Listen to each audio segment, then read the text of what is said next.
हाँ, अब आते हैं टाइप्स ऑफ मैट्रिसेस की तरफ।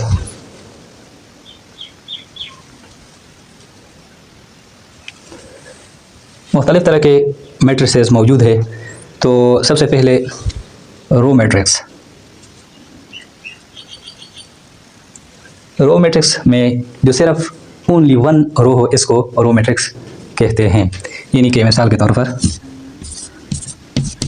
तो इसमें ये जो हॉरिजॉन्टल है ये सिर्फ इसमें वन रो है, तो इसको हम रो मैट्रिक्स कहते हैं। इसी तरह हाँ, नंबर 2 पे है कॉलम मैट्रिक्स।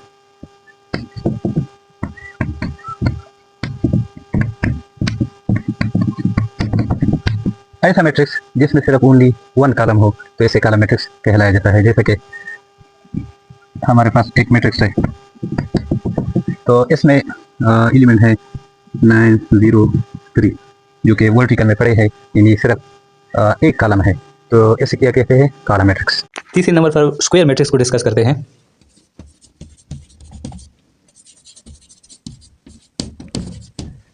यानी कि ऐसा मैट्रिक्स जिसमें नंबर ऑफ रोज इक्वल हो नंबर ऑफ कॉलम्स की।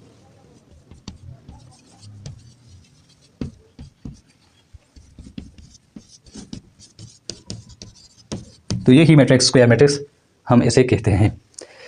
इसकी मिसाल मसलन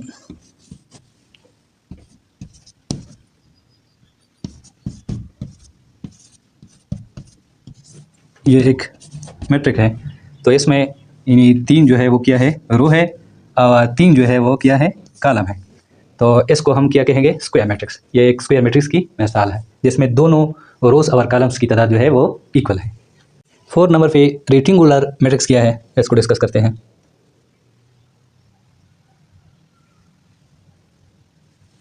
ये स्क्वायर मैट्रिक्स की तजाद में है, यानी कि स्क्वायर मैट्रिक्स में हमने कहा था कि number of rows equal to number of column, जबकि रेक्टेंगुलर मैट्रिक्स में हम ये कहते हैं कि number of rows is not equal to number of columns.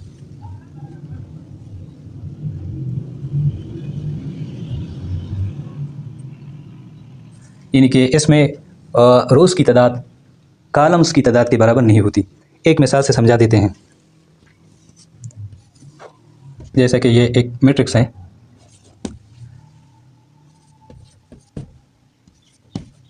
तो जब हम इसको देखें तो इसमें क्या है? 2 रोज़ है, जबकि इसमें कॉलम की तादाद है 3, यानी रोज़ की तादाद कॉलम की तादाद के बराबर नहीं है, तो ये क्या है? एक रेक्टेंगुलर मैट्रिक्स है। हाँ, 5 नंबर पे चलते हैं ज़ीरो और नल मैट्रिक्स। ये कैसे मैट्रिक्स होता है? इसमें तमाम एलिमेंट्स जो है इनके वो ज़ीरो होती हैं। जैसे कि मिसाल से समझा देते हैं। जैसे कि हमारे पास एक मैट्रिक्स है, तो इनके ये तमाम एलिमेंट्स जो है वो क्या है? ज़ीरो है। ये किस शक्ल में भी पाया जा सकता है, मगर एलिमेंट्स जो हो अंदर वो ज़ीरो, तब वो ज़ीरो या नल मैट्रिक्स कहलाया जाता है। हाँ, 6 नंबर पे आते हैं डायगोनल मैट्रिक्स। डायगोनल का मतलब है तिरछी लकीर, यानी वो लकीर जो सीधी नहीं होती बल्कि एक कोने से दूसरे कोने तक जाती है। यानी ऐसा मैट्रिक्स जिसकी तिरछी लकीर में नॉन ज़ीरो हो, यानी ज़ीरो के अलावा नंबर्स मौजूद हो और बाकी तमाम एलिमेंट्स जो है वो ज़ीरो हो। एक मिसाल समझा देते हैं। जैसे कि हमारे पास एक बी मैट्रिक्स है,